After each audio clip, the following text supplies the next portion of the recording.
저는 5년 동안 시댁 식당에서 급여 한 푼 못 받고 새벽부터 밤까지 일만 했습니다.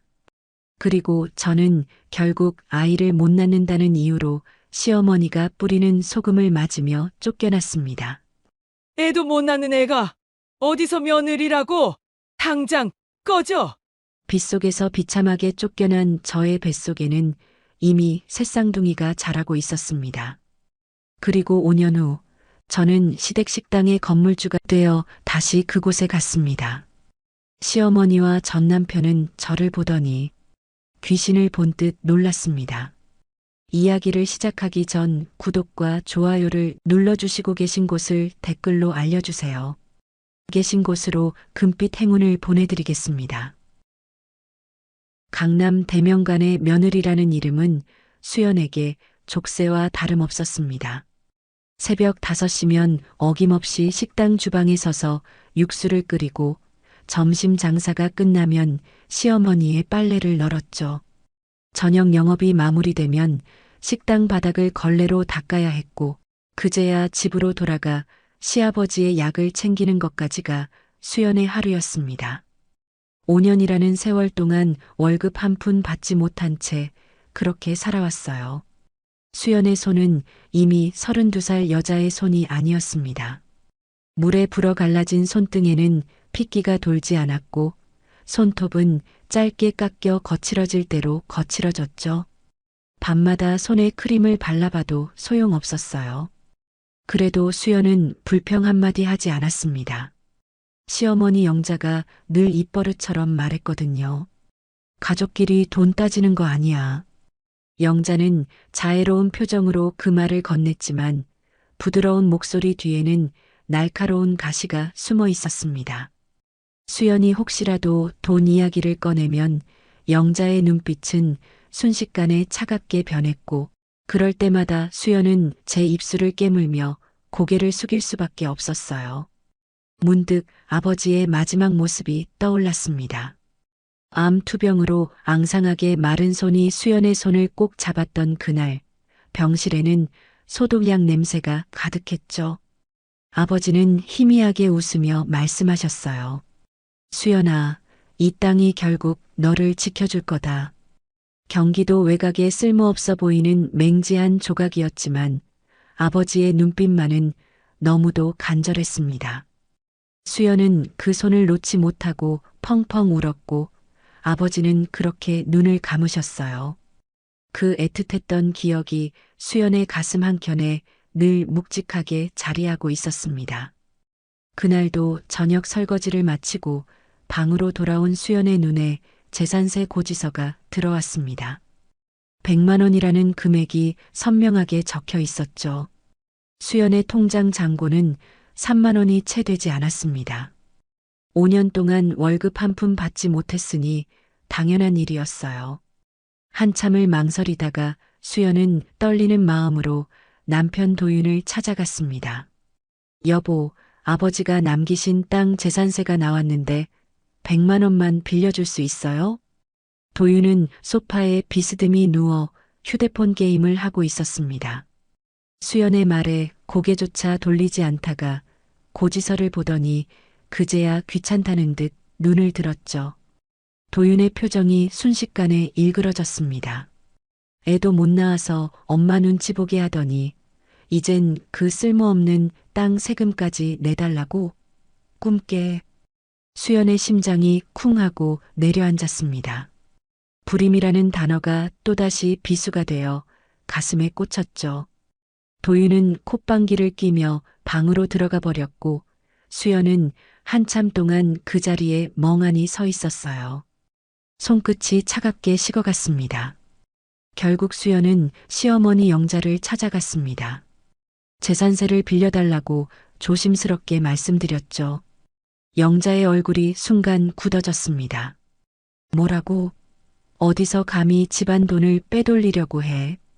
영자는 당장 수연의 방으로 쳐들어가 짐을 뒤지기 시작했어요. 서랍장을 열고 옷장을 헤집더니 아버지가 남긴 땅 문서를 찾아냈습니다.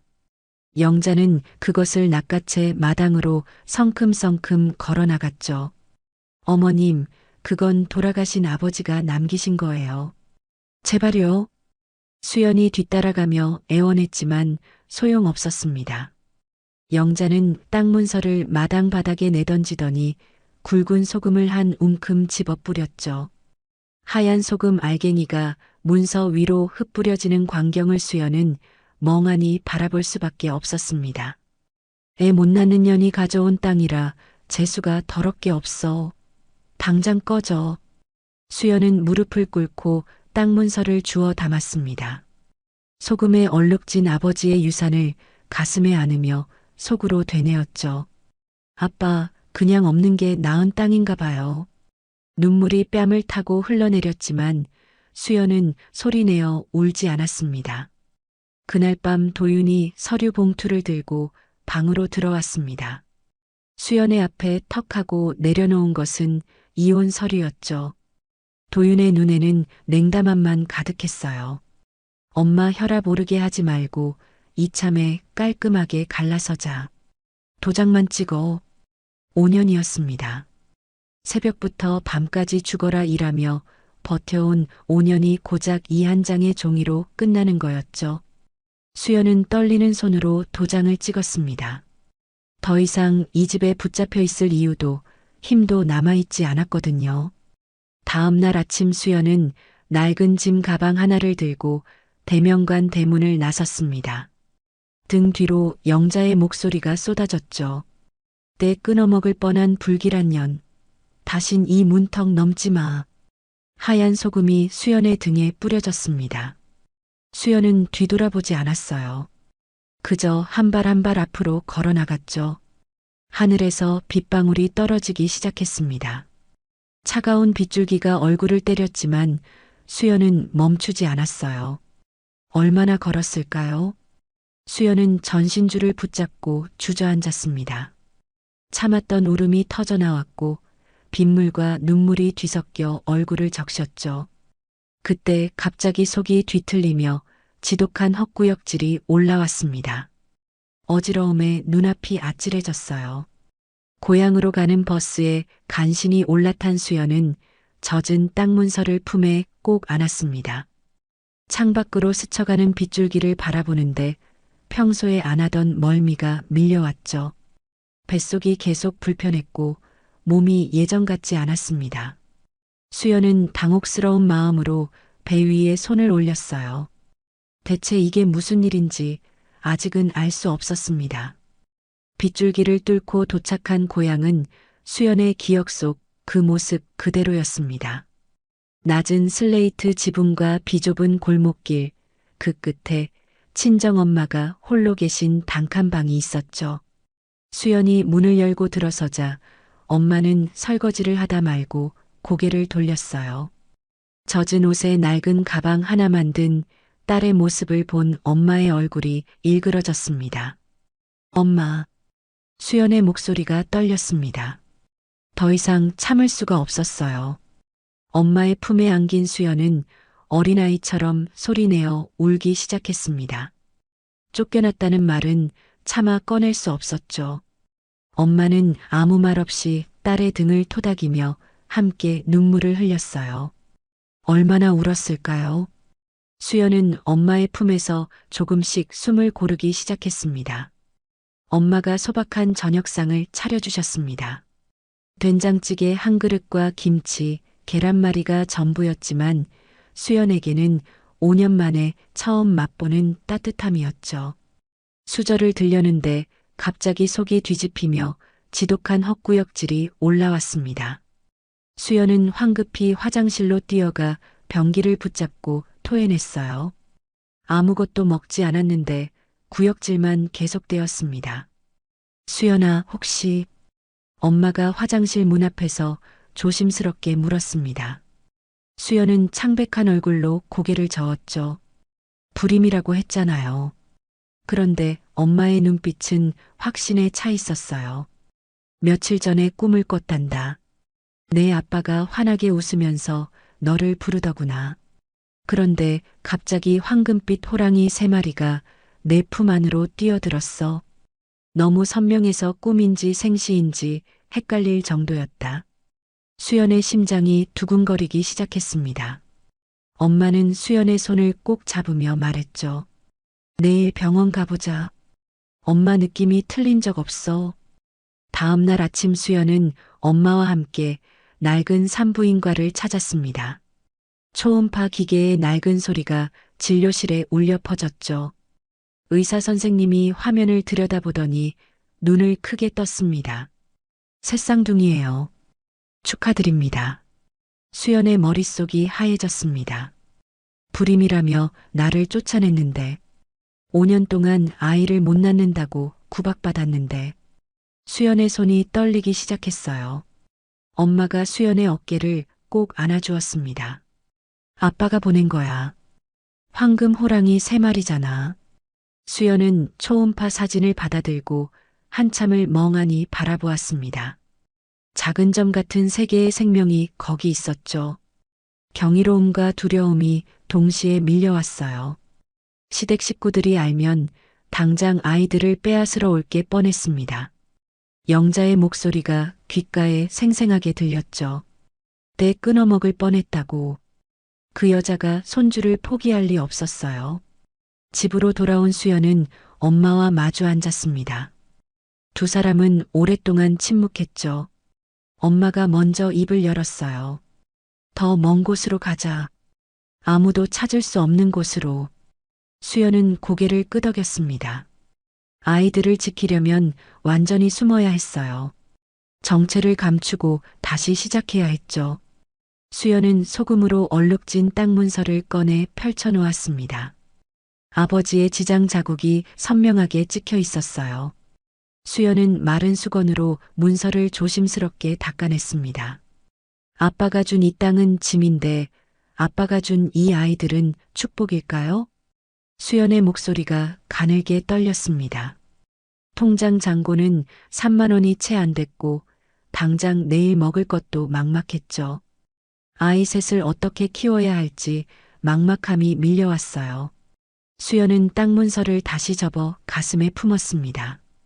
며칠 뒤 수연은 시장통 구석진 식당에서 일자리를 구했습니다. 임신한 몸으로 설거지를 하고 홀서빙을 했죠.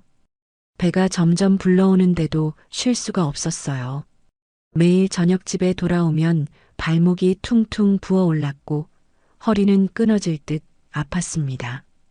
엄마가 부은 발을 주물러주며 눈물을 흘렸지만 수연은 이를 악물었어요. 엄마, 괜찮아요. 이 아이들은 절대 나처럼 무시당하게 하지 않을 거예요. 수연의 눈빛에 강렬한 의지가 타올랐습니다. 대명간이 강남 핫플레이스로 뜬다는 소식이 들려왔죠. TV에서 영자와 도윤이 성공한 사업가처럼 인터뷰하는 모습을 봤어요. 수연의 가슴에 차갑고 날카로운 무언가가 자리 잡기 시작했습니다. 시장 상인들이 임신한 수연을 안쓰러워하며 과일을 나눠주고 국을 떠다 주었습니다. 수연은 입맛이 없어도 억지로 먹었어요. 아이들을 위해서라면 무엇이든 할 수 있었죠. 밤마다 배 위에 손을 올리고 속삭였습니다. 너희들을 지킬게. 반드시. 어느 날 저녁 수연은 짐을 정리하다가 우연히 낡은 태블릿 PC를 발견했습니다. 쫓겨날 때 급하게 챙기던 짐 속에 섞여 들어온 도윤의 물건이었죠. 수연은 그것을 한참 들여다보다가 구석에 밀어두었어요. 전원도 켜지지 않는 고물이었습니다. 수연은 다시 땅 문서를 꺼내 펼쳤습니다. 소금 얼룩이 아직도 희미하게 남아 있었죠. 아버지의 손때가 묻은 종이를 가슴에 꼭 안으며 수연은 눈을 감았어요. 아빠, 나 좀 지켜줘요. 불쌍한 우리 아빠. 창밖으로 달빛이 쏟아져 들어왔습니다. 수연의 뱃속에서 새 생명이 조용히 숨쉬고 있었죠. 수연은 배를 쓰다듬으며 다짐했어요. 이 아이들과 함께라면 어떤 시련도 견딜 수 있을 거라고. 반드시 일어서서 빼앗긴 것들을 되찾을 거라고. 배가 점점 불러올수록 수연의 삶은 더욱 가혹해졌습니다. 임신 7달째 접어든 어느 날 수연은 낡은 건물 계단을 걸레질하고 있었어요. 무릎을 꿇고 한 계단 한 계단 닦아내리는데 허리가 끊어질 것만 같았죠. 만삭의 배를 지탱하느라 발목은 코끼리처럼 퉁퉁 부어올랐고 종아리에는 쥐가 나서 비명을 참아야 했습니다. 계단 참에 주저앉아 숨을 고르는데 아래층에서 건물주가 올라오며 짜증스럽게 말했어요. 임신부 쓰니까 일도 제대로 못하네. 다음 달부터 품삯 깎을 거야. 수연은 대답도 못하고 고개만 끄덕였습니다. 항변할 힘도 여유도 없었죠. 그저 버티는 것만으로도 벅찼어요. 드디어 출산일이 찾아왔습니다. 새벽 2시쯤 진통이 시작됐고 엄마가 황급히 택시를 불러 병원으로 향했죠. 허름한 산부인과 분만실에서 수연은 엄마의 손을 꼭 잡았어요. 진통이 밀려올 때마다 수연은 이를 악물고 비명을 삼켰습니다. 새쌍둥이 출산이라 위험하다는 의사의 말에 엄마는 복도에서 두 손 모아 기도했죠. 아빠 살려줘요. 우리 수연이 살려줘요. 수연도 산실에서 같은 말을 되뇌고 있었습니다. 아빠 살려줘요. 아빠 살려줘요. 그렇게 지옥 같은 12시간이 지나고 첫째가 울음을 터뜨렸어요. 이어서 둘째, 셋째가 연달아 세상 밖으로 나왔습니다. 새 아기의 울음소리가 분만실을 가득 채웠죠. 수연은 기진맥진한 상태로 천장을 바라보며 눈물을 흘렸어요. 경이로움과 안도감이 동시에 밀려왔습니다. 아들 셋입니다. 모두 건강해요. 간호사의 말에 수연은 희미하게 웃었습니다. 황금 호랑이 3마리. 아버지가 정말 보내주신 거구나.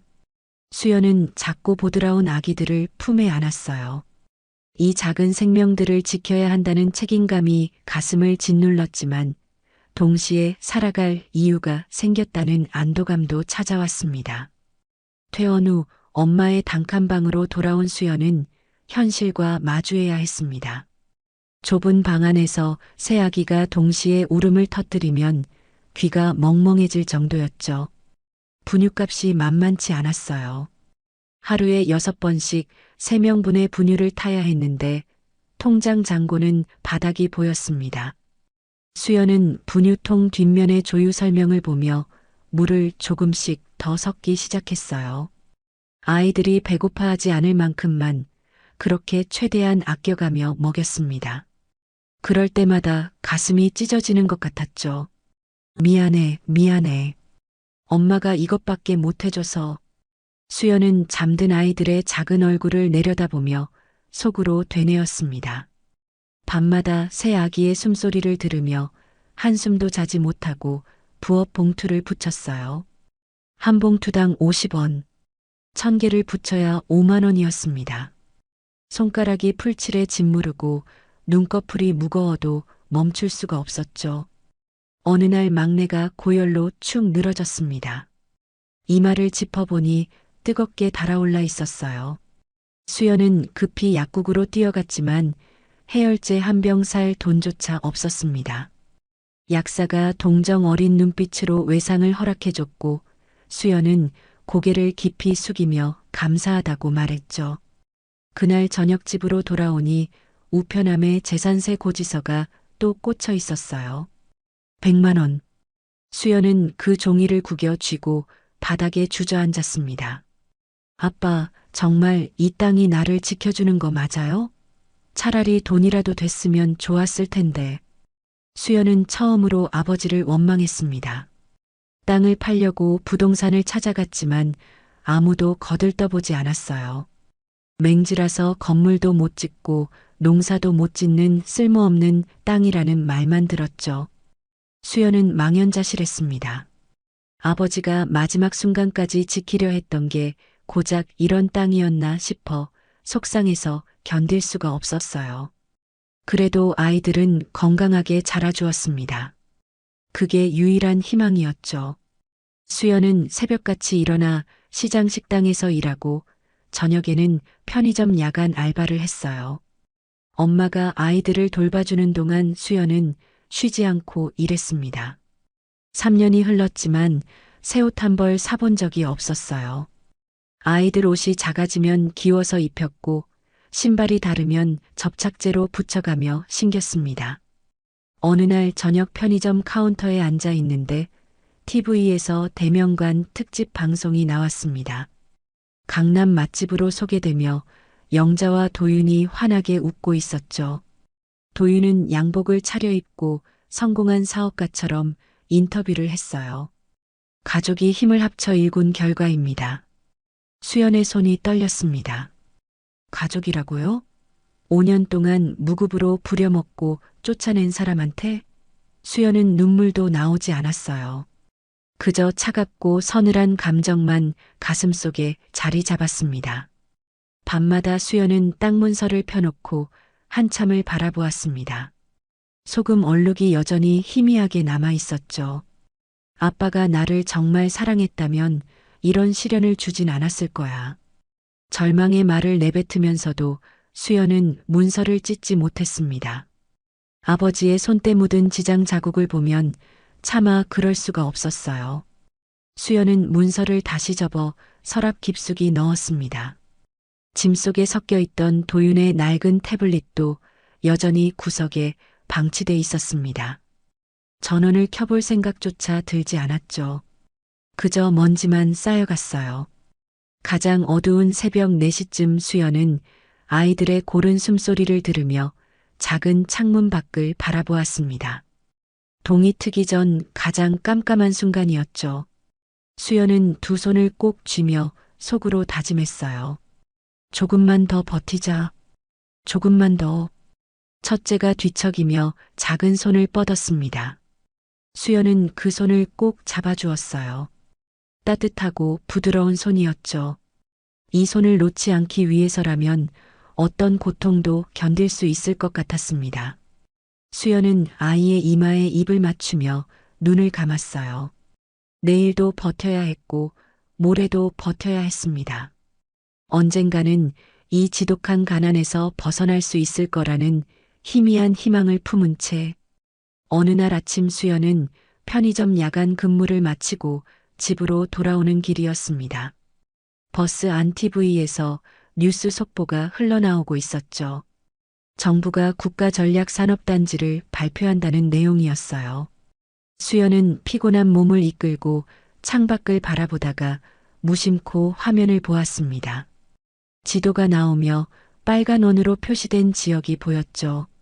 수연의 심장이 멎는 것 같았어요. 그곳은 경기도 외곽의 한적한 지역이었고 아버지가 남긴 맹지가 정확히 그 안에 포함돼 있었습니다. 이번 신도시 개발로 해당 지역 토지 보상이 예상되며 평당 가격이 수천 배 폭등할 것으로 전망됩니다. 아나운서의 목소리가 귀에 꽂혔습니다. 수연은 손잡이를 붙잡고 간신히 중심을 잡았어요. 믿을 수가 없었죠.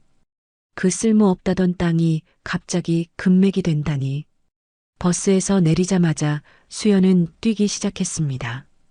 숨이 가빠도 멈출 수가 없었어요. 집 현관문을 열고 들어서며 신발도 제대로 벗지 못한 채 서랍을 뒤졌습니다.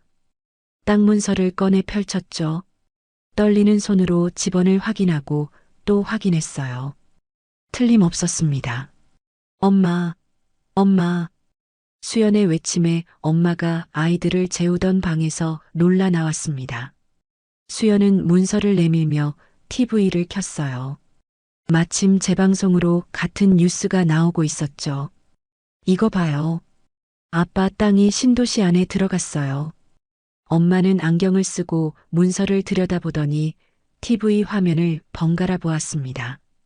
손이 덜덜 떨렸어요. 두 사람은 한참 동안 말없이 서로를 바라보다가 동시에 울음을 터뜨렸습니다. 기쁨인지 안도인지 알 수 없는 눈물이 멈추지 않았어요. 엄마가 수연을 꼭 안았죠. 내 아빠가 정말 지켜주셨구나. 며칠 뒤 관할 구청에서 토지 보상 안내 전화가 걸려왔습니다. 담당 공무원이 말하는 보상금 액수를 듣는 순간 수연은 무릎이 풀려 주저앉았어요. 천문학적인 숫자였습니다. 수연은 전화를 끊고 한참을 멍하니 앉아 있다가 땅 문서를 가슴에 꼭 안았죠. 소금 얼룩이 묻은 종이가 이렇게 따뜻하게 느껴진 적이 없었어요. 아빠가 정말 나를 지키셨어. 보상금이 입금되던 날 수연은 은행 창구 앞에 서서 통장 잔고를 확인했습니다.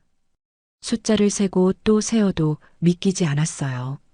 며칠 전까지만 해도 해열제 한 병 살 돈이 없어 전전긍긍하던 통장에 이런 금액이 찍혀 있다니.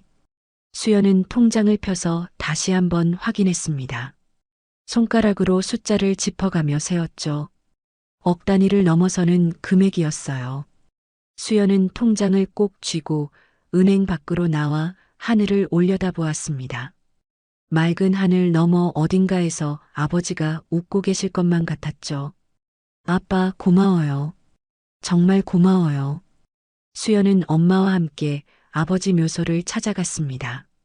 소박한 봉분 앞에 무릎을 꿇고 땅 문서를 펼쳐 놓았어요. 소금 얼룩이 햇빛에 반짝였습니다. 수연은 이마를 땅에 대고 절을 올렸죠. 한 번, 두 번, 세 번. 엄마도 옆에서 함께 절했어요. 새 아이가 할아버지 묘 앞에서 제잘거리며 뛰어놀고 있었습니다. 이제 겨우 3살이 된 아이들은 무덤이 무엇인지도 모른 채 풀꽃을 만지작거렸죠. 막내가 묘비를 만지작거리며 물었어요. 엄마, 여기 뭐 있어? 수연은 아이를 안아올리며 대답했습니다. 응, 할아버지가 너희를 지켜주고 계셔. 수연은 즉시 움직이기 시작했습니다. 보상금을 종잣돈으로 삼아 자산운용 전문가를 고용했어요. 강남에 작은 사무실을 얻고 투자 공부에 매진했습니다. 새벽 5시에 일어나 경제신문을 읽고 밤 11시까지 부동산 시장을 분석했죠. 주말에도 쉬지 않았어요. 3년간 지독한 가난 속에서 키운 절박함이 수연을 움직이게 했습니다. 실패하면 다시 그 지옥으로 돌아간다는 공포가 수연을 더욱 날카롭게 만들었어요. 전문가들이 추천하는 투자처를 무조건 따르지 않았습니다. 수연은 직접 현장을 발로 뛰며 확인했죠. 재개발 예정 지역을 돌아다니고 상권을 분석하고 유동인구를 체크했어요. 5년간 대명간에서 일하며 익힌 상권 감각이 빛을 발했습니다. 아이들이 어린이집에 있는 낮 시간을 활용해 수연은 강남 곳곳을 누볐죠. 외모도 바꿨습니다. 촌스럽게 길었던 머리를 단발로 자르고 고급 수트를 맞췄어요. 백화점 명품관에서 구두를 고르는 수연의 손길이 조심스러웠습니다. 평생 이런 곳에 와본 적이 없었거든요. 거울 속 자신을 보며 수연은 낯설다는 생각이 들었습니다. 5년 전 대명관에서 앞치마를 두르고 설거지하던 그 여자는 이제 없었죠. 대신 날카롭고 우아한 비즈니스 리더의 모습이 거기 있었어요. 아이들에게도 최고의 환경을 제공했습니다. 깨끗하고 좋은 어린이집에 보냈고 영양가 높은 음식을 먹였어요. 주말마다 아이들을 데리고 공원에 나가 뛰어놀게 했습니다. 아이들이 새 옷을 입고 신나게 뛰어노는 모습을 보면 가슴이 뭉클했어요. 더 이상 기운 옷을 입히지 않아도 됐고 분유에 물을 섞지 않아도 됐습니다. 좋은 장난감도 사줄 수 있었죠. 수연은 아버지의 이름을 딴 투자법인을 설립했습니다. 정식 CEO로 취임하며 명함을 받아든 순간 가슴이 벅차올랐죠. 이제 시작이었어요. 수연은 강남 부동산 시장을 예리하게 분석하기 시작했습니다. 첫 대규모 프로젝트로 강남역 인근 랜드마크 빌딩을 법인 명의로 매입했습니다. 계약서에 서명하는 순간 볼펜을 쥔 손이 떨렸어요. 부동산 중개인들이 수연을 보는 눈빛이 달라지기 시작했습니다. 젊은 여자 CEO라고 무시하던 사람들이 이제는 공손하게 인사를 건넸어요. 수연은 그들에게 미소 짓지 않았습니다. 냉정하고 단호한 태도로 일관했죠. 어느 날 수연은 우연히 대명관 소식을 들었습니다. 도윤이 코인 투자에 손을 댔다가 큰 손해를 봤다는 소문이었죠. 건물 담보대출까지 끌었었다가 시장 폭락으로 빚더미에 앉았다는 얘기도 들렸어요. 수연의 입가에 차가운 미소가 번졌습니다. 자업자득이네. 수연은 대명관 건물의 원주인을 수소문해서 찾아갔습니다. 건물주는 도윤의 대출 연체 때문에 골치를 앓고 있었죠. 수연은 시세보다 높은 가격을 제시하며 건물을 통째로 매입했어요. 계약서에 도장을 찍는 순간 전율이 흘렀습니다. 이제 대명관의 진짜 주인은 수연이었죠. 강남 부동산 업계에서 수연의 이름 석자가 회자되기 시작했습니다. 35의 젊은 나이에 수십억대 빌딩을 거래하는 여자 거물이라고들 했어요. 수연은 그런 평판에 개의치 않았습니다. 그저 다음 수를 준비할 뿐이었죠. 우연히 과거 도윤의 연인이었던 희주를 찾아냈습니다. 수연은 희주를 조용한 카페로 불러냈어요. 희주는 수연을 보자마자 고개를 숙였습니다. 죄송해요. 저도 도윤이 기혼자인 줄 정말 몰랐어요. 희주의 눈에 눈물이 고였습니다. 도윤이 미혼이라고 속였고 수연을 그저 식당 일꾼이라고 소개했다는 사실을 털어놨죠. 심지어 수연을 보고 와이프 같은 거 없다며 그냥 아줌마일 뿐이라고 했다는 말도 했어요. 희주 역시 도윤에게 속은 피해자였던 겁니다. 수연은 희주의 손을 잡았어요. 우리 함께 제대로 된 대가를 치르게 합시다. 두 여자는 과거의 상처를 공유하며 도윤을 향한 공동의 복수를 결의했습니다. 희주가 가지고 있던 도윤과의 메시지 기록들이 결정적인 증거가 될 거였어요. 수연은 희주에게 고마움을 표했죠. 그날 밤 수연은 거울 앞에 섰습니다. 우아한 수트를 입은 자신의 모습을 천천히 훑어보며 나지막이 속삭였죠. 이제 돌려줄 시간이야. 거울 속 수연의 눈빛이 서늘하게 빛났습니다. 수연은 대명관 건물의 새 주인이 된 뒤 첫 번째 조치를 취했습니다. 건물 관리인을 통해 임대료 인상 통보서를 발송한 거였죠. 법정 최고치로 올린 임대료는 도윤이 감당할 수 없는 금액이었어요. 수연은 사무실 의자에 앉아 그 서류를 바라보며 차분하게 미소 지었습니다. 이제 시작일 뿐이었죠. 며칠 뒤 건물 관리인에게서 전화가 왔습니다. 영자가 건물주를 만나겠다며 관리실 앞에서 기다리고 있다는 내용이었어요. 수연은 CCTV로 그 모습을 지켜보았습니다. 영자는 예전처럼 당당하지 못했어요. 초라한 옷차림에 허리가 굽은 채 관리실 문 앞 의자에 앉아 있었죠. 한때 수연에게 소금을 뿌리며 쫓아냈던 그 여자가 이제는 건물주 앞에서 애걸하려 기다리고 있었습니다. 수연은 화면을 끄고 천천히 창밖을 바라보았어요. 만날 필요 없어요. 법대로만 진행하세요. 관리인에게 지시를 내린 뒤 수연은 다음 수순을 준비했습니다. 도윤이 코인 투자에서 손을 떼지 못하고 있다는 정보를 입수했거든요. 한번 맛본 대박의 환상에서 벗어나지 못한 도윤은 남은 돈마저 코인 시장에 쏟아붓고 있었습니다. 수연은 그 소식을 듣고 고개를 저었죠. 도윤은 변하지 않았어요. 5년 전 수연에게 월급 한 푼 주지 않으면서 자기는 휴대폰 게임에 수십만 원씩 쓰던 그 남자 그대로였습니다. 시장이 폭락했습니다. 도윤이 물려있던 코인들이 일제히 반 토막 이하로 떨어졌죠. 도윤은 빚을 내서 물량을 늘렸고 시장은 더욱 추락했어요. 악순환이었습니다. 수연은 그 과정을 차분히 지켜보았죠. 손가락 하나 까딱하지 않았어요. 도윤이 스스로 무너지도록 내버려뒀습니다. 대명간의 매출도 점점 떨어지고 있었습니다. 강남의 새로운 맛집들이 속속 등장하면서 유행이 지나간 거였죠. 영자는 직원들을 해고하기 시작했어요. 인건비를 아끼려는 발악이었습니다. 결국 영자가 직접 주방에 서고 홀을 뛰어다녀야 했죠.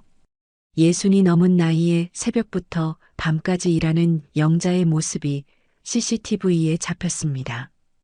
5년 전 수연이 했던 그 일을 이제 영자가 하고 있었어요. 수연은 그 화면을 보며 아무 감정도 느끼지 않았습니다. 은행들이 일제히 대출 연장을 거부했습니다. 도윤의 신용불량 정보가 금융권에 퍼진 거였죠. 영자가 보증을 섰던 대출까지 모두 회수 수순에 들어갔어요. 대명관 앞에 채권 추심업체 직원들이 찾아오기 시작했습니다. 수연은 그 소식을 보고받으며 고개를 끄덕였어요.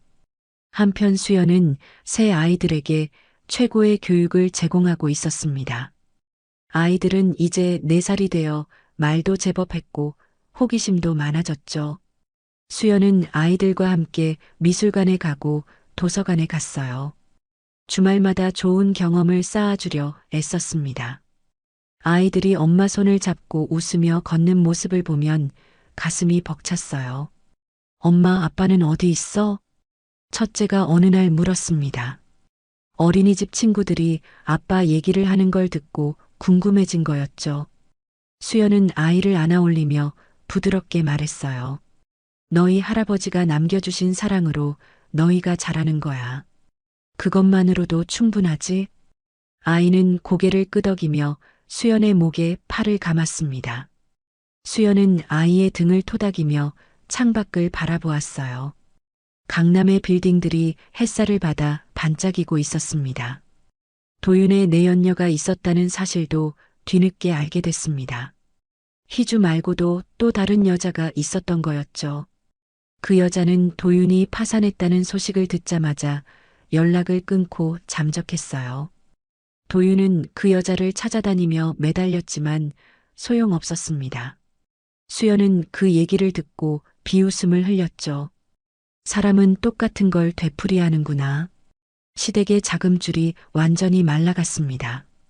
대명관 건물에 압류 딱지가 붙기 시작했어요. 법원 집행관이 나와 재산 조사를 하고 식당 집기들에 하나하나 번호표를 붙였습니다. 영자는 그 광경을 멍하니 바라보고만 있었죠. 한때 강남 핫플레이스라고 TV에 나왔던 대명관이 이제는 폐업 직전이었습니다. 도윤은 사채까지 손을 댔습니다. 코인 빚을 갚으려고 또 빚을 낸 거였죠. 이자가 눈덩이처럼 불어났어요. 사채업자들이 대명관 앞에서 고함을 질렀고 영자는 그들 앞에서 무릎을 꿇었습니다. 예전에 며느리에게 했던 것처럼 비굴하게 애원했죠. 하지만 사채업자들은 들은 척도 하지 않았어요.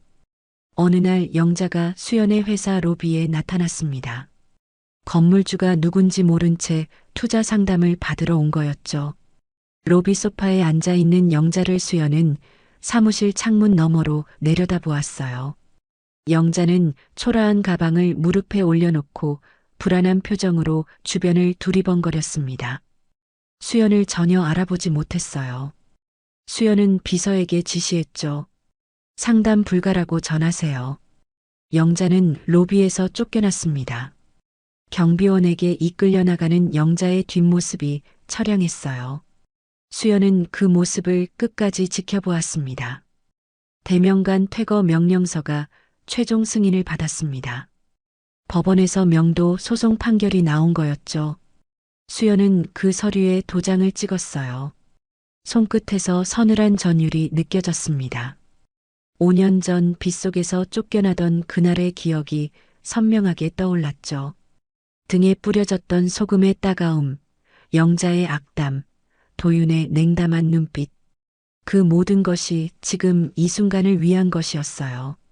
복수의 디데이를 정했습니다. 수연은 달력에 빨간 동그라미를 그렸죠. 그날은 5년 전 수연이 쫓겨났던 날과 똑같이 비가 오는 날로 잡았어요.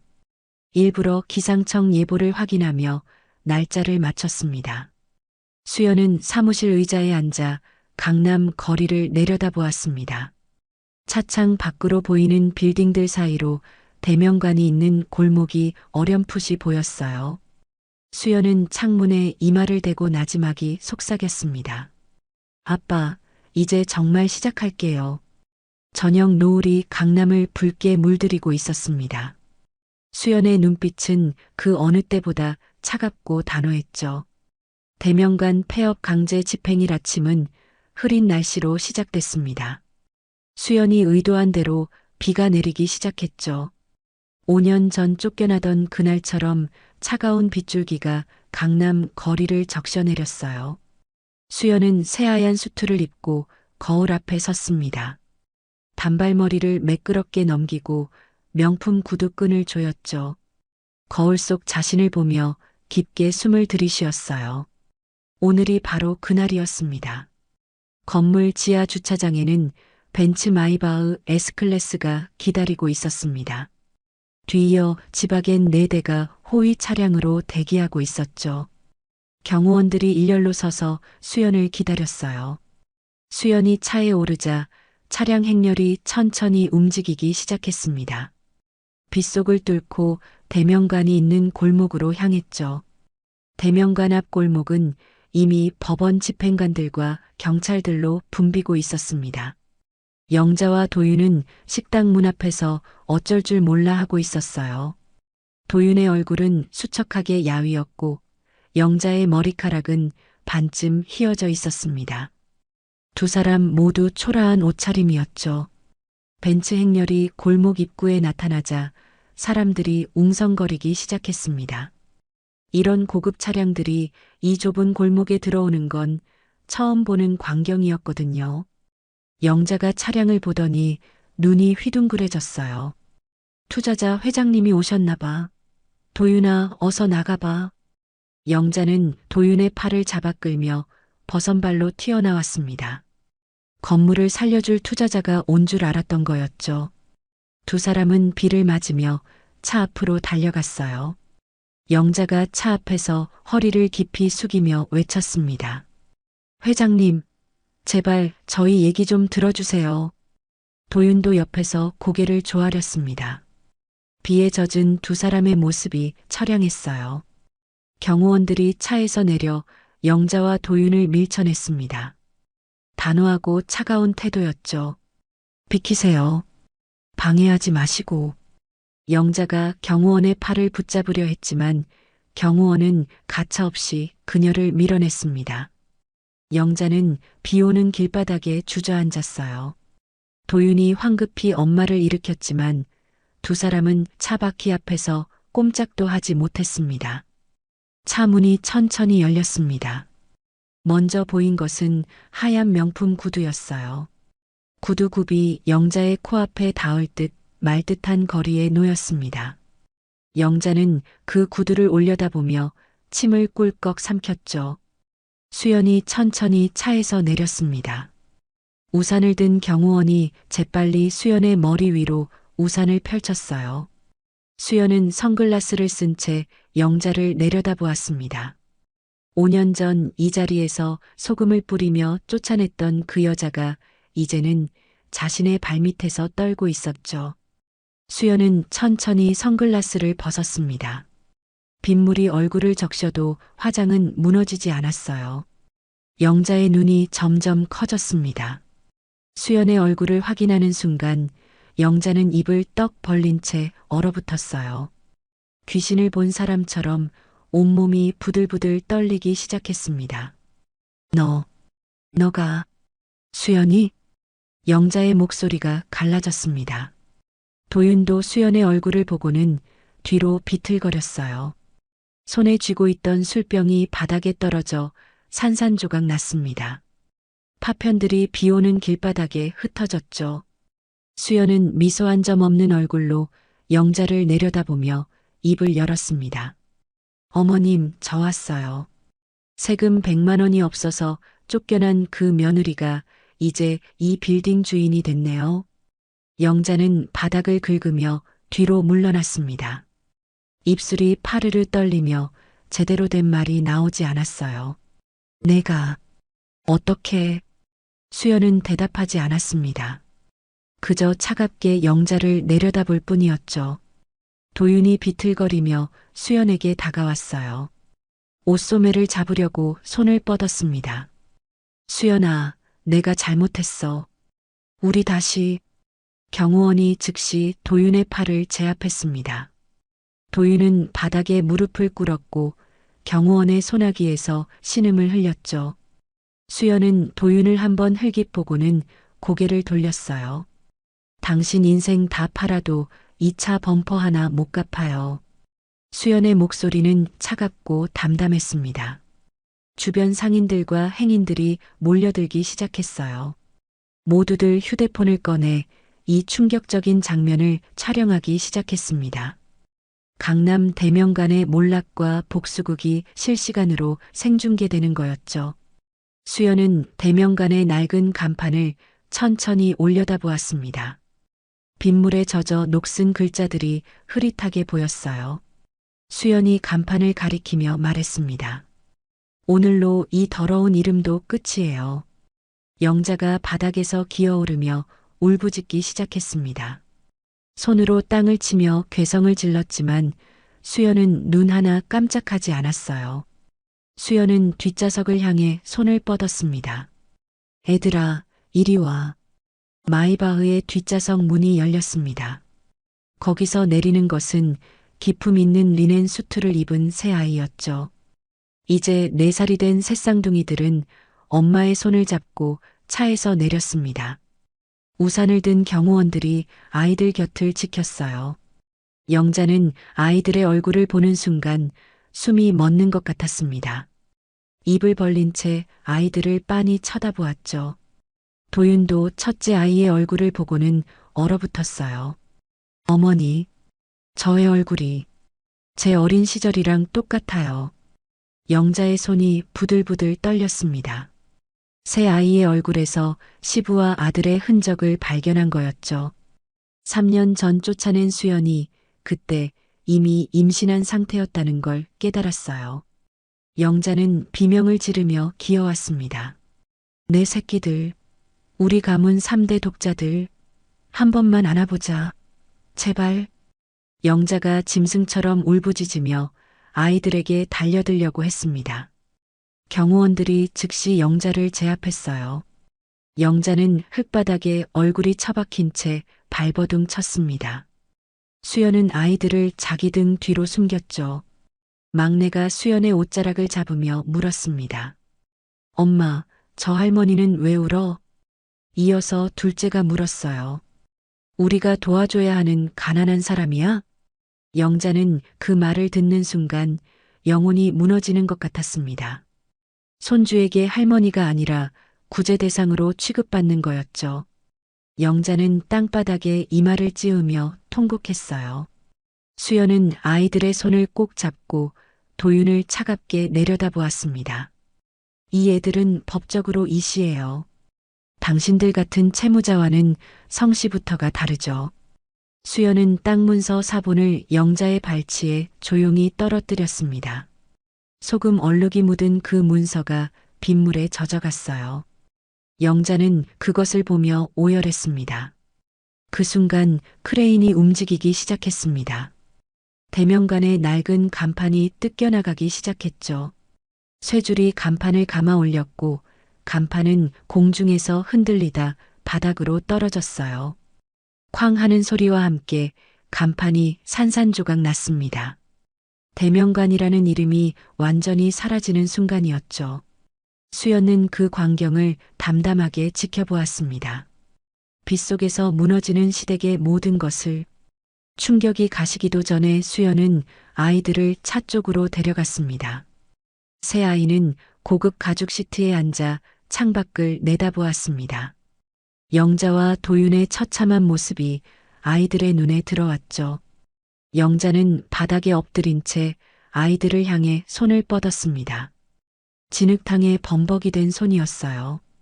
손톱 밑에는 흙이 끼어 있었고 손등은 상처투성이었습니다.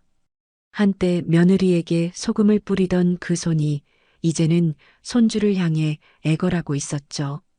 얘들아, 할머니야, 한 번만 안아보자. 영자의 목소리가 비명처럼 찢어졌습니다. 하지만 아이들은 고개를 갸웃거릴 뿐 아무런 반응이 없었어요. 세 아이 모두 영자를 처음 보는 낯선 사람으로 여겼습니다. 첫째가 수연에게 물었죠. 엄마, 저 사람 누구야? 왜 저렇게 더러워? 수연은 대답하지 않고 아이의 머리를 쓰다듬었습니다. 영자는 그 말을 듣고 가슴을 쥐어뜯으며 울부짖었어요. 할머니가 아니라 더러운 사람으로 인식되는 게 영자에게는 죽음보다 고통스러웠습니다. 도윤이 비틀거리며 차 쪽으로 다가왔습니다. 얼굴은 눈물과 빗물로 범벅이었고 입술은 파랗게 질려 있었죠. 도윤은 차창에 손을 대고 아이들을 바라보았어요. 애들아, 나 아빠야. 아빠 좀 봐줘. 아이들은 도윤을 보더니 겁먹은 표정으로 뒤로 물러났습니다. 셋째가 울음을 터뜨렸죠. 경호원이 즉시 도윤의 손을 떼어냈습니다. 도윤은 바닥에 무릎을 꿇고 주저앉았어요. 제발, 한 번만, 한 번만. 수연은 도윤을 차갑게 내려다보았습니다. 5년 전 이혼 서류를 내밀며 냉담하게 웃던 그 남자가 이제는 무릎을 꿇고 울고 있었죠. 수연은 아무런 동정심도 느껴지지 않았어요. 이 애들은 법적으로 이시해요. 성본 변경이 이미 완료됐죠.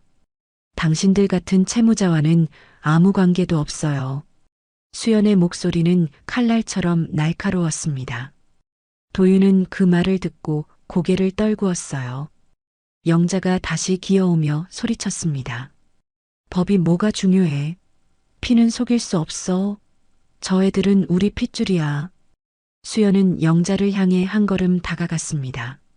명품 구두굽이 영자의 손 옆에 놓였죠. 수연은 허리를 숙여 영자의 귀에 대고 속삭였어요. 피라고요? 어머님은 피보다 돈이 중요한 사람 아니었나요? 영자의 얼굴이 새하얗게 질렸습니다. 수연은 다시 몸을 일으키며 땅 문서 사본을 영자의 발치에 떨어뜨렸어요. 소금 얼룩이 선명하게 남아있는 문서였습니다. 5년 전에 어머님이 소금 뿌리며 재수 없다고 던진 그 땅 기억하세요? 그게 저를 여기까지 오게 만들었어요. 영자는 땅 문서를 보며 온몸을 떨었습니다. 그때 마당에 내던지며 소금을 뿌렸던 기억이 생생하게 떠올랐죠. 애 못 낳는 년이 가져온 땅이라 재수 없다고 했던 자신의 말이 귀에 쟁쟁했어요. 주변에 모여든 사람들이 숨죽이며 이 광경을 지켜보고 있었습니다. 휴대폰 카메라가 수십 개 수연과 영자를 향하고 있었죠. 누군가 중얼거렸어요. 저 사람이 그 유명한 대명관 사장님 아냐? 며느리한테 갑질하던. 맞아, TV에 나왔던 사람이야. 근데 저렇게 망했네. 영자는 주변의 수군거림을 듣고 귀를 막았습니다. 하지만 소리는 계속 들려왔어요. 한때 성공한 사업가로 방송에 나가 자랑했던 자신이 이제는 망신의 주인공이 된 거였죠. 대명관의 낡은 간판이 크레인에 의해 완전히 뜯겨나갔습니다. 바닥에 떨어진 간판은 산산조각이 나 있었어요. 대명관이라는 세 글자가 파편처럼 흩어져 있었습니다. 수연은 그 광경을 담담하게 바라보았죠. 이제 이 이름도 역사 속으로 사라지네요. 수연은 경호원에게 고개를 끄덕였습니다. 경호원들이 일제히 움직이며 수연을 차로 안내했어요. 수연이 차에 오르려는 순간 영자가 마지막으로 비명을 질렀습니다. 수연아, 제발, 우리가 잘못했어. 다시는 안 그럴게. 수연은 뒤돌아보지 않았습니다. 그저 차에 올라 문을 닫았을 뿐이죠. 차창 너머로 영자와 도윤의 무너진 모습이 보였어요. 두 사람은 빗속에서 서로를 붙잡고 울고 있었습니다. 벤츠 행렬이 천천히 움직이기 시작했습니다. 지박엔 네 대가 마이바흐를 호위하며 골목을 빠져나갔죠. 수연은 뒷좌석에 앉아 아이들을 바라보았어요. 새 아이는 엄마 곁에 바짝 붙어 앉아 있었습니다. 엄마, 무서웠어. 막내가 수연의 팔에 안기며 말했습니다. 수연은 아이를 꼭 안아주며 이마에 입을 맞췄어요. 이제 괜찮아. 다 끝났어. 차가 골목을 완전히 벗어나 큰 길로 접어들었습니다. 수연은 뒤를 돌아보았죠. 대명관이 있던 골목이 점점 멀어지고 있었어요. 법원 집행관들이 건물 안으로 들어가고 있었고 영자와 도윤은 바닥에 주저앉은 채 꼼짝도 하지 못하고 있었습니다. 수연의 눈에서 처음으로 눈물이 흘러내렸습니다. 복수의 눈물이 아니었어요. 해방의 눈물이었죠. 5년간의 고통, 3년간의 극심한 가난, 그 모든 시련에서 벗어났다는 안도감이 눈물로 흘러나왔습니다. 엄마, 왜 울어? 첫째가 수연의 뺨을 만지며 물었습니다. 수연은 고개를 저으며 웃었어요. 기쁜 눈물이야. 차는 강남대로를 달렸습니다. 빌딩 숲 사이로 빗줄기가 내리고 있었죠. 수연은 창밖을 바라보며 나지막이 속삭였어요. 아빠, 이제 정말 시작이에요. 마이바흐는 유유히 강남 거리를 가로질러 갔습니다. 뒤에는 영자와 도윤의 무너진 인생이 남았고 앞에는 수연과 아이들의 새로운 미래가 펼쳐져 있었어요. 벤츠 행렬이 시야에서 사라진 뒤에도 영자는 바닥에 처박힌 채 일어나지 못했습니다. 진흙탕에 얼굴이 반쯤 묻힌 채 흐느껴 울고 있었죠. 손주들의 얼굴이 머릿속에서 떠나지 않았어요. 그 작고 귀여운 얼굴들, 시부와 도윤의 흔적이 선명하게 새겨진 그 얼굴들이 계속 눈앞에 아른거렸습니다. 내 새끼들, 한 번만 안아보자. 제발. 영자의 목소리는 이미 쉬어서 제대로 나오지도 않았습니다. 도윤이 엄마의 어깨를 붙잡고 일으키려 했지만 영자는 꿈쩍도 하지 않았어요. 그저 바닥을 긁으며 통곡할 뿐이었죠. 법원 집행관이 다가와 냉정하게 말했습니다. 이제 건물에서 완전히 퇴거하셔야 합니다. 집기 압류 절차 시작합니다. 집행관들이 대명관 안으로 들어가 집기마다 번호표를 붙이기 시작했어요. 주방의 냉장고, 가스레인지, 식탁, 의자 하나하나에 빨간 딱지가 붙었습니다. 5년간 수연이 매일 사용했던 그 집기들이 이제는 법원 소유가 된 거였죠. 수연이 건물 등기부 등본을 영자의 얼굴 근처에 던져놓고 간 것을 영자는 이제야 주워들었습니다. 젖은 종이를 펴보니 새 건물주의 이름이 적혀 있었어요. 수연의 법인명이었습니다. 영자는 그 글자를 보며 이가 갈렸죠. 이게 당신들의 지옥이라고? 이게? 영자의 손이 부들부들 떨렸습니다. 주변에 모여든 사람들이 수군거리는 소리가 들렸어요. 저 사람이 그 갑질하던 식당 주인 맞지? 며느리 부려먹고 쫓아냈다며? 근데 며느리가 대박 났네. 소금 뿌렸다는 얘기 들었어. 완전 인과응보네. 영자는 귀를 막고 고개를 흔들었습니다. 하지만 소리는 계속 들려왔어요. 사람들의 휴대폰 카메라가 여전히 영자를 향하고 있었습니다. 이 순간이 실시간으로 인터넷에 퍼져나가고 있었죠. 도윤은 제 어머니를 챙기기는커녕 멍하니 서 있었습니다. 새 아들의 얼굴이 계속 떠올랐어요. 자기 어린 시절과 똑같은 그 얼굴들. 도윤은 무릎에 힘이 풀려 주저앉았습니다. 내 자식들이었어. 진짜 내 자식들. 도윤의 목소리가 허공으로 흩어졌습니다. 불임이라며 쫓아낸 수연이 실제로는 새쌍둥이를 임신한 상태였다는 사실이 도윤의 머리를 망치로 때리는 것 같았어요. 만약 그때 쫓아내지 않았다면, 만약 그때 조금만 기다렸다면 새 아들이 자기 곁에 있었을 거였습니다. 도윤아, 어떡해. 우리 손주들, 우리 대를 이을. 영자가 도윤의 팔을 붙잡고 흔들었습니다. 하지만 도윤은 대답하지 않았어요. 그저 멍한 눈으로 차가 사라진 방향만 바라볼 뿐이었죠. 멀리서 한 여자가 이 광경을 지켜보고 있었습니다. 바로 희주였어요. 희주는 우산을 쓴 채 골목 모퉁이에 서서 영자와 도윤의 몰락을 차갑게 응시하고 있었습니다. 입가에 미소가 번졌죠. 잘 됐어. 정말 잘 됐어. 희주는 휴대폰을 꺼내 수연에게 문자를 보냈습니다. 잘 봤어요. 수고했어요. 라는 짧은 메시지였죠. 희주 역시 도윤에게 속았던 피해자였고 오늘 이 복수국을 함께 준비했던 동료였습니다. 도윤이 비틀거리며 일어나 골목을 빠져나가려 했습니다. 엄마를 버리고 도망치려는 거였죠. 영자가 도윤의 바지를 붙잡았어요. 어디가? 넌 어디 가려고 그래? 도윤은 엄마의 손을 뿌리쳤습니다. 영자는 바닥에 넘어졌고 도윤은 뒤도 돌아보지 않고 골목을 빠져나갔어요. 영자는 아들의 뒷모습을 보며 절규했습니다. 도윤아, 이 애미 버리고 가냐? 하지만 도윤은 멈추지 않았습니다. 제 살 길을 찾는데 급급했죠.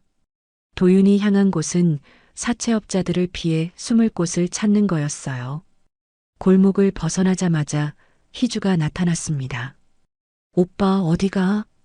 도윤은 희주를 보고 반가운 표정을 지었습니다. 희주라도 자기를 도와줄 거라 생각한 거였죠. 희주야, 나 좀 도와줘. 돈 좀 빌려줘. 응? 희주는 차갑게 웃었습니다. 오빠 기억나? 나한테 미혼이라고 거짓말했잖아. 수연 씨를 식당 아줌마라고 소개했던 것도 기억나? 도윤의 얼굴이 굳었습니다. 희주가 이미 모든 걸 알고 있다는 사실을 깨달았죠. 희주야, 그건 나도 수연 씨랑 손잡았어요. 오빠한테 속은 건 우리 둘 다 똑같거든. 희주는 말을 마치고 돌아섰습니다. 도윤은 희주의 뒷모습을 멍하니 바라보다가 주저앉았어요. 이제 아무도 도윤을 도와줄 사람이 없었습니다. 한편 수연은 차 안에서 아이들을 안아주고 있었습니다. 새 아이는 엄마 품에서 편안하게 잠들어 있었죠.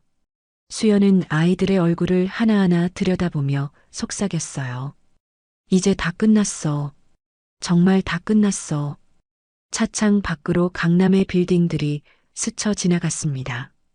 비는 점점 그치고 있었어요. 먹구름 사이로 햇살이 조금씩 비치기 시작했습니다. 수연은 그 햇살을 보며 깊게 숨을 들이쉬었죠. 벤츠 행렬은 유유히 강남 거리를 가로질러 수연의 집으로 향했습니다. 높은 층의 펜트하우스였죠.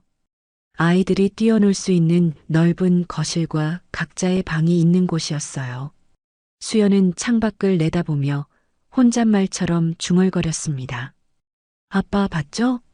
제가 해냈어요. 수연의 눈에서 다시 눈물이 흘러내렸습니다. 하지만 이번엔 슬픔의 눈물도 분노의 눈물도 아니었어요. 진짜 해방의 눈물이었죠. 5년의 무급 노동, 3년의 극심한 가난, 그 모든 고통에서 완전히 벗어났다는 안도의 눈물이었습니다. 영자는 여전히 대명관 앞 바닥에 쓰러져 있었습니다. 집행관들이 건물 안의 모든 물건을 옮겨내고 있었죠. 영자가 평생 일궈온 모든 것이 하루아침에 사라지고 있었어요. 영자는 망연자실한 표정으로 그 광경을 바라볼 뿐이었습니다. 내 손주들, 내 새끼들. 영자의 중얼거림은 빗소리에 묻혀 사라졌습니다. 복수의 2차전이 막을 내리고 있었어요. 대명관이 완전히 문을 닫은 지 한 달이 지났습니다. 도윤은 파산 위기에 몰려 있었지만 마지막 발악을 시작했어요. 새쌍둥이의 존재가 도윤에게는 유일한 희망으로 보였습니다. 친자 확인과 양육권 청구 소송을 제기한 거였죠. 도윤의 변호사가 법원에 서류를 제출했어요. 법원 앞에서 도윤은 기자들에게 둘러싸였습니다. 도윤은 피해자인 척 연기했죠. 제 자식들인데 왜 몰래 키웠는지 모르겠어요. 아버지로서 권리를 찾고 싶습니다. 기자들의 카메라 플래시가 터졌습니다. 도윤은 눈물까지 짜내며 불쌍한 아버지 코스프레를 했어요. 하지만 인터넷에는 이미 대명관 앞에서 벌어졌던 복수국 영상이 퍼져 있었습니다. 댓글창은 도윤을 비난하는 글로 가득했죠. 재판 당일 법정은 방청객들로 붐볐습니다. 사람들의 관심이 뜨거웠어요. 도윤은 낡은 양복을 입고 법정에 들어섰습니다. 수연은 고급 수트를 입고 당당하게 앉아 있었죠. 두 사람의 모습은 극명하게 대비됐어요. 재판이 시작되자 도윤 측 변호사가 먼저 입을 열었습니다. 피고는 원고의 자녀를 고의로 숨긴 채 양육해왔습니다. 친자 확인을 요청합니다. 수연의 변호사가 즉시 반박했습니다. 원고는 피고를 불임이라 매도하며 이혼을 강요했습니다. 증거가 있습니다. 수연 측에서 5년간의 묵음 노동 증거와 영자의 폭언 녹취록을 제출했어요. 법정에 영자의 목소리가 울려 퍼졌습니다. 애도 못 낳는 년이 가져온 땅이라 재수가 없어. 당장 꺼져. 방청객들이 웅성거렸습니다. 도윤의 얼굴이 창백하게 변했죠. 재판부는 녹취록을 들으며 인상을 찌푸렸어요. 그때 수연 측 증인으로 희주가 법정에 출두했습니다. 희주는 선서를 하고 증언대에 섰어요. 도윤은 희주를 보고 눈이 휘둥그레졌습니다. 판사가 물었습니다. 증인, 피고와 어떤 관계입니까? 희주는 침착하게 대답했죠. 저는 5년 전 원고 도윤 씨와 연인 관계였습니다. 하지만 도윤 씨는 본인이 미혼이라고 속였어요. 법정이 술렁였습니다. 희주는 계속 증언했어요. 도윤 씨는 수연 씨를 만날 때마다 저에게 식당 일꾼이라고 소개했습니다. 결혼한 사실을 철저히 숨겼죠. 희주가 증거로 제출한 메시지 내용이 스크린에 띄워졌습니다. 도윤이 희주에게 보낸 문자였어요. 와이프 같은 거 없어? 그냥 식당 아줌마일 뿐이야. 방청객들 사이에서 비난의 목소리가 터져나왔습니다. 도윤은 고개를 떨구었죠. 희주는 차분하게 증언을 이어갔어요. 도윤이 자기 말고도 다른 여자들을 만났으며 모두에게 미혼이라고 속였다는 증언이었습니다. 희주가 추가 증거를 제출했습니다. 도윤이 다른 여자들과 주고받은 메시지 기록들이었어요. 모두 같은 패턴이었습니다. 미혼이라고 속이고 수연을 식당 직원으로 둔갑시키는 내용이었죠. 수연은 차분하게 증인석을 바라보았습니다. 희주와 눈이 마주쳤고 두 사람은 고개를 끄덕였어요. 과거 도윤에게 속았던 두 여자가 이제는 연대하여 그를 심판하고 있었습니다. 수연이 최종 진술을 위해 일어났습니다. 법정의 모든 시선이 수연에게 쏠렸죠. 불임이라며 쫓아낼 땐 언제고 이제 와서 자본이 탐나 핏줄을 찾나요? 수연의 목소리는 차갑고 명확했습니다. 도윤은 변명도 하지 못했어요. 저는 5년 동안 월급 한 푼 받지 못한 채 시댁 식당에서 일했습니다. 새벽 5시부터 밤 11시까지 쉬지 않고 일했죠. 수연이 제출한 증거들이 스크린에 띄워졌습니다. 식당 CCTV 영상, 묵음 노동 일지, 시댁 가족들의 폭언 녹음 등이었어요. 방청객들은 숨죽이며 화면을 바라보았습니다. 이혼 서류를 받고 쫓겨날 때 저는 이미 임신 중이었습니다. 하지만 말할 수 없었어요. 시댁이 아이들을 빼앗을 게 뻔했으니까요. 수연의 목소리가 떨렸습니다. 하지만 눈물은 흘리지 않았어요.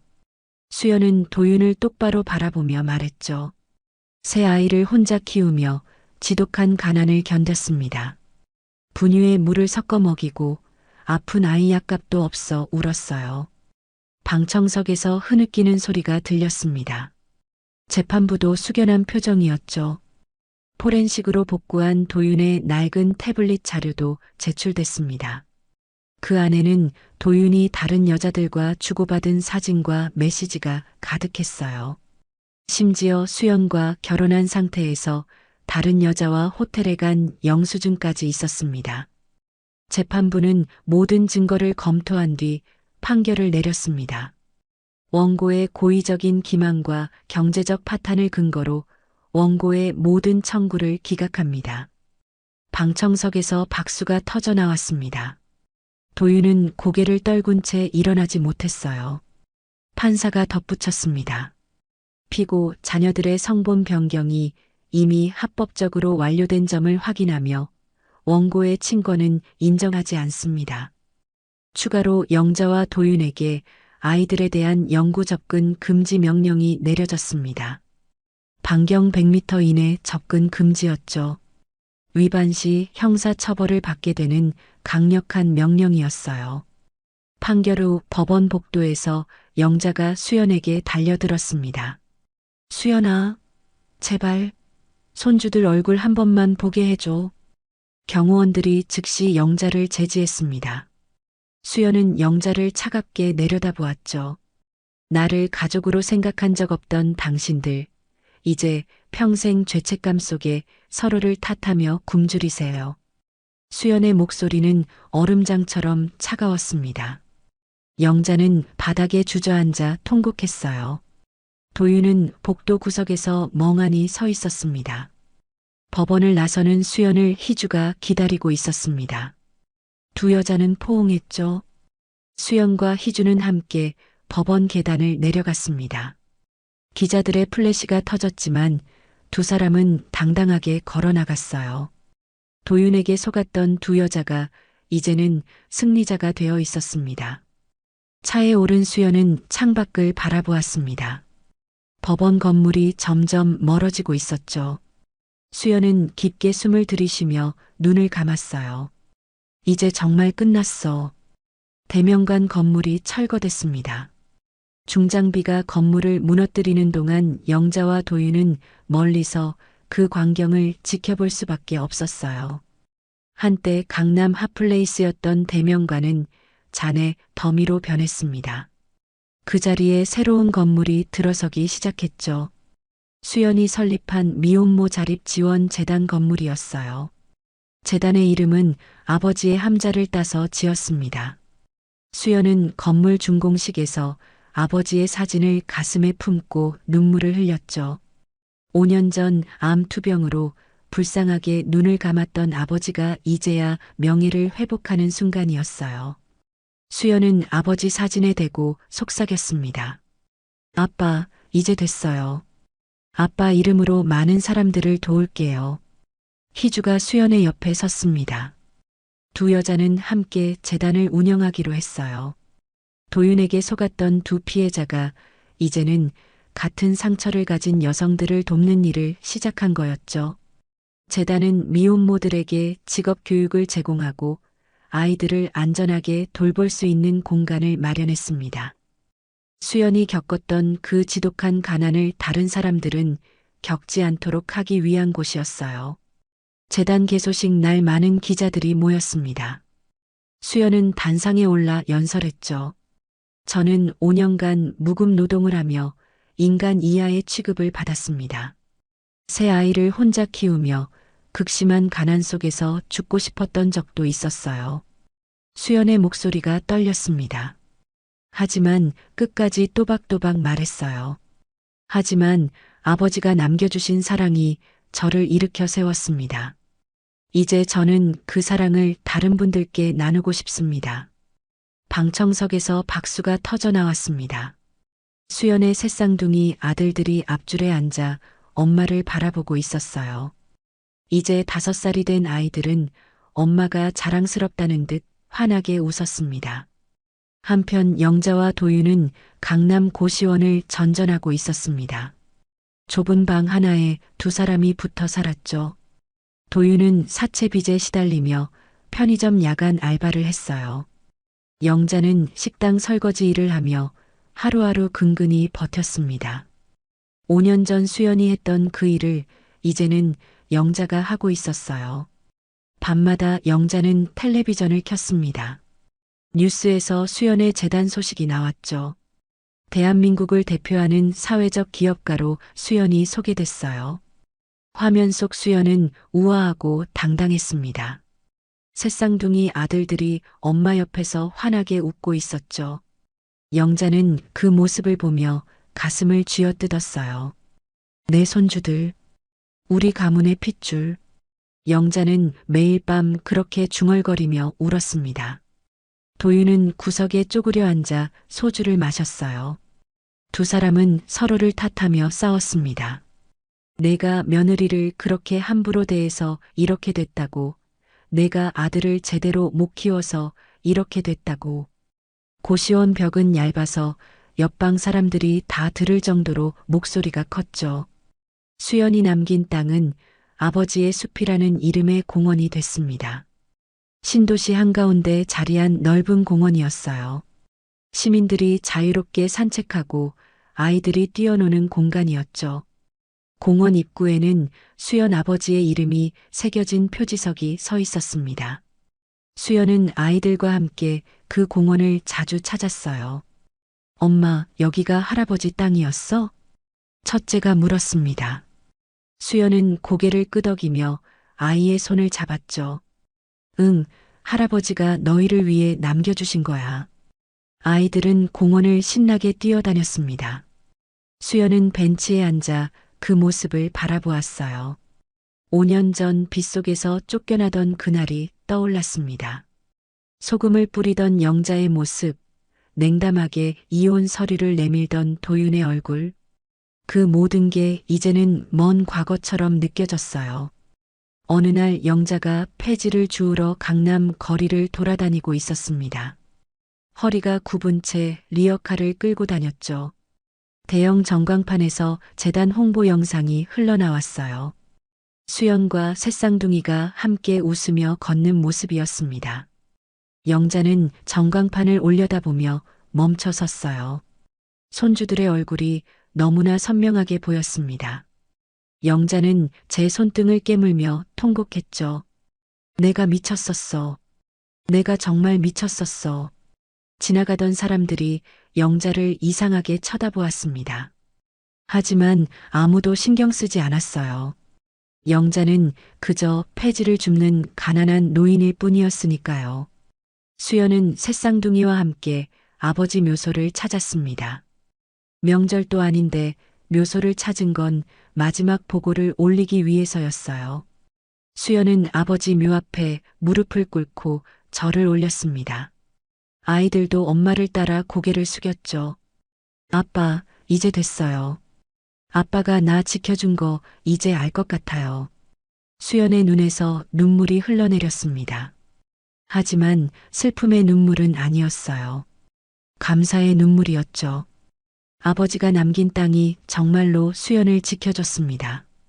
그 땅이 없었다면 지금의 수연도 이 아이들도 없었을 거예요. 친정엄마가 수연의 옆에 섰습니다. 엄마도 함께 눈물을 흘렸죠. 내 아빠가 정말 기뻐하실 거야.